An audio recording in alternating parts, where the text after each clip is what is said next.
안녕하세요. 인생 후반전 내 몸 사용법 구독, 좋아요, 알림 설정 부탁드리고요. 오늘의 주제는 치아 파절 일부, 외부 충격에 의한 치아 파절입니다. 오늘도 치과 개원이 조상현 원장님 나오셨습니다. 반갑습니다. 네, 치아 파절 그러니까 용어가 좀 딱딱하고 어렵게 느껴지는데 네네. 이게 쉬운 말로 하면 이가 부러지거나 깨진 거 아니겠습니까? 네네네. 그런데 지난번에 원장님께서 말씀하시기를 네. 치아가 굉장히 단단한 경도가 네. 높은 조직이다. 네. 그래서 이게 쉽게 부러질까 네. 싶은 생각이 들다가도 네. 어렸을 때 이제 저희 막 놀다가 넘어지고 막 부딪히고 네. 이래서 네. 친구들이 이제 앞니 막 빠지고 부러지고 이런 경우 네. 봤거든요. 예. 그렇긴 하지만 네. 이게 또 흔하게 일어나는 일인지 네. 치아 파절 때문에 치과를 찾는 분들이 많은지 네. 이게 또 궁금하더라고요. 네. 일단 강한 거는 부러집니다. 갈 때는 안 부러지지만 네네네. 일단 치아에서 일어나는 질환 중에서 가장 큰 게 잇몸 질환이고 충치. 그 다음이 바로 치아 파절인데요. 네. 치아 파절은 여러 가지 양상으로 나타날 수 있고 외부에 의한 힘에 의해서 깨지냐 아니면 교합력에 의해서 깨지냐 이렇게 또 나눠볼 수 있거든요. 네. 그래서 일단 좀 치아가 이렇게 외부 충격에 의해서 힘을 받게 되면 깨지게 되는 부위는 앞니 쪽이겠죠. 그러니까 네. 어금니 쪽은 튀어나와 있지 않으니까, 그러니까 외부에 의해서 힘이 가해져서 깨진 파절이 일어나는 경우는 주로 압니다. 예, 앞니라고 보시면 될 것 같고요. 네. 이제 어렸을 때 이제 놀다가 부딪히게 되거나 뭐 충격을 받게 되면 치아가 부러지기도 하지만 일단 뼈에서 분리가 되기도 하거든요. 이게 통째로 빠지는 경우. 예. 네. 그런 경우부터 일단 살펴보면 치아가 일단 빠지게 되면 너무 놀라잖아요. 황당하죠. 예. 그래서 상황에서 치아를 잃어버리기도 하거든요. 사실 잃어버리면 안 됩니다. 그래서 치아가 빠졌을 때 찾아야 된다. 예. 그 치아 빠진 거를 찾아서 뿌리 끝까지 빠져 있는지를 확인해 봐서 뿌리 끝까지 빠져 있는 경우는 원래 위치대로 한번 넣어 봐서 맞춰지면 그 상태로 빨리 치과에 가셔야 됩니다. 근데 그것을 원래 위치대로 위치시키기가 쉽지는 않잖아요. 네. 일반인들 같은 경우는 또 당황한 상태. 당황해서 이거 안 넣어볼 네. 것 같은데요. 예, 그럴 때는 식염수나 우유에 담궈가지고 빨리 치과에 가셔서 재위치시키면 치아를 살릴 수 있거든요. 그러니까 치아가 통째로 딱 온전하게 빠졌을 때는 보통 골든타임이 30분이라고 하는데 네. 30분이 조금 넘더라도 하여튼간 빠진 치아를 치과에 빨리 가셔서 네. 다시 재위치시키고 고정시키는 게 제일 중요합니다. 그럴 경우에는 치아를 살릴 수 있는 확률이 높다. 네, 30분 안에 네, 식염수나 우유에 넣어서. 네. 보통은 이제 치아와 치조골을 연결시켜주는 인대 조직이 있거든요, 치아에. 근데 그 인대가 시간이 지나면 괴사가 됩니다. 근데 그 괴사되지 않도록 이제 식염수에다 담가서 그 세포가 죽지만 않으면 다시 치조골에 붙게 될 가능성이 높습니다. 그래서 치아를 뽑게 되는 경우하고 치아를 살릴 수 있게 되는 경우는 이후에 여러 가지 큰 차이를 가져오게 되잖아요. 그러겠죠. 예, 일단은 내 치아를 보존하는 게 가장 좋은 치료니까 네. 일단 빠졌을 때는 그 빠진 치아를 재위치시키거나 아니면 빨리 치과에 가셔서 고정시키는 게 중요하다, 이렇게 알고 계시면 됩니다. 근데 이제 선생님이 이제 과잉 진료를 싫어하시기 때문에 네, 일단 껴봐라 이렇게 네. 하실 것 같은데 네. 쉽진 않으니까 그냥 빨리 네. 잘 챙겨서 네, 치과 가는 게 더 맞습니다. 좋을 것 같네요. 예, 그리고 아예 빠지기도 하지만 치아 뼈가 눌려서 위치가 변하게 되는 경우도 있거든요.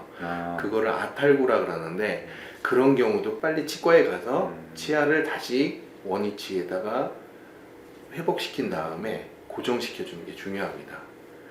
근데 일단은 치아를 다시 고정시키는 게 이렇게 간단하진 않거든요. 네, 왜냐하면은 그러겠죠. 씹는 힘이 계속 가해지기 때문에 그 치아하고 뼈하고 다시 붙게 되려면 그 힘이 가해지지 않도록 유지를 잘 시켜줘야 되는데 네. 씹는 힘 때문에 고정이 잘 안 되는 경우들이 많이 있을 수 있어서 그러니까 제가 그냥 생각을 해봐도 뭐 뼈가 부러지거나 이러면 깁스를 하지만 네.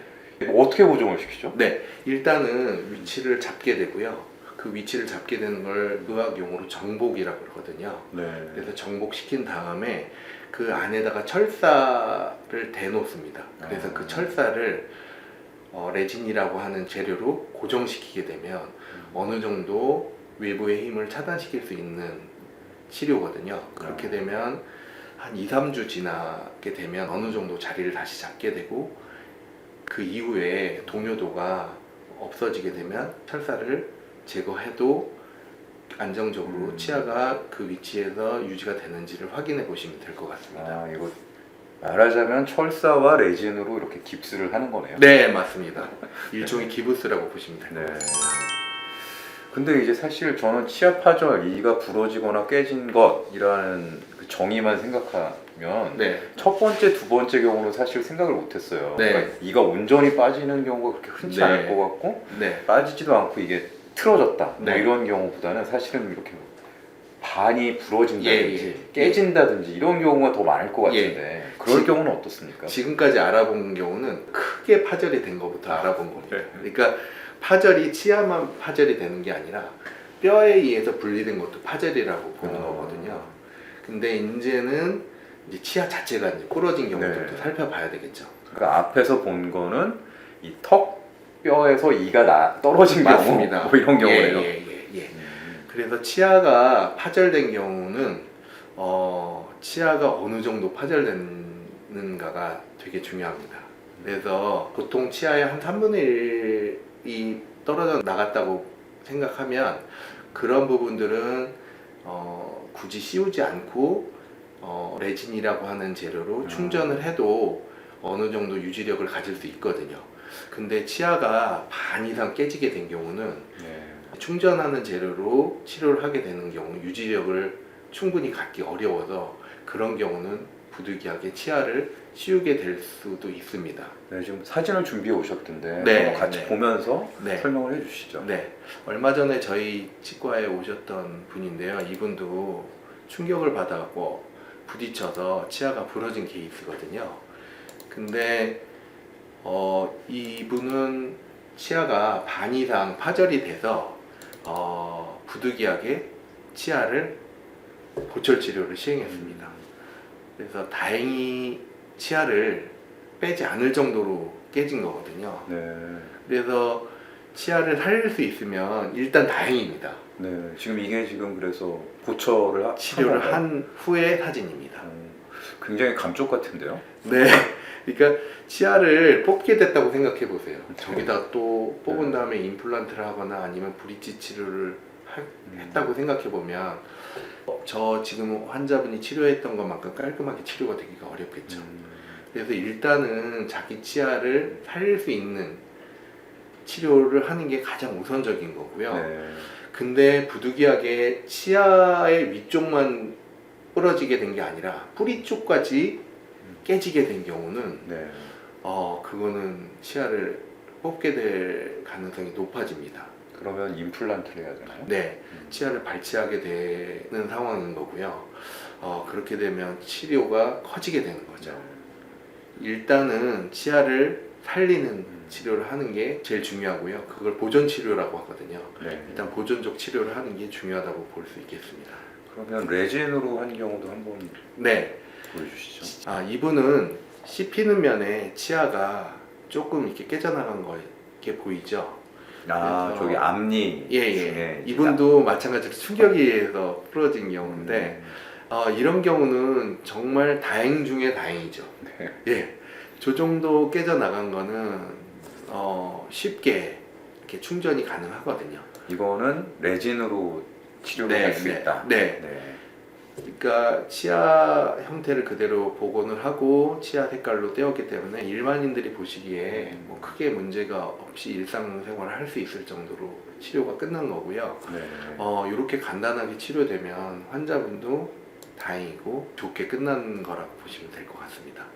네, 선생님 이게 외부 충격에 의해서 이렇게 치아가 파절되는 경우 살펴보니까 네, 이게 참 브릿지나 임플란트까지 안 가도록 네. 조심해야겠다 이런 생각이 그게 드네요. 제일 중요하죠. 아까 이제 떼운 게 뭐라고 하셨죠? 예, 일단 떼우는 치료는 레진이라고 하는 치료고요. 아, 네. 씌우게 되는 경우가 세라믹이라고 보시면 될 것 같습니다. 네. 네. 근데 임플란트나 브릿지까지 하면 비용이 참 커진다. 네, 그 상황까지 가지 않게 되는 게 일단 제일 중요하다고 네. 보시면 될 것 같습니다. 외부 충격에 의한 거는 사고를 당하지 않도록 예, 평소에 이제 조심하셔야 조심하는 된다. 거. 예, 예, 네, 알겠습니다. 예. 예, 네, 이번 시간에는 치과 개원의 조상현 원장님을 모시고 외부 충격에 의한 치아 파절을 살펴봤는데요. 이게 또 치아 파절이 네. 이 외부 충격 말고 또 있다면서요? 네, 그러니까 씹히는 힘에 의해서 네. 치아가 또 파절이 되거든요. 아, 씹히는 힘. 네, 유식하게는 교합력이라고 하더라고요. 네, 네, 네. 그래서 다음 편에는 교합력에 의해서 치아가 파절된 경우를 좀 살펴보도록 하겠습니다. 네, 다음 편도 기대해 주시고요. 이번 시간 시청해 주셔서 감사합니다.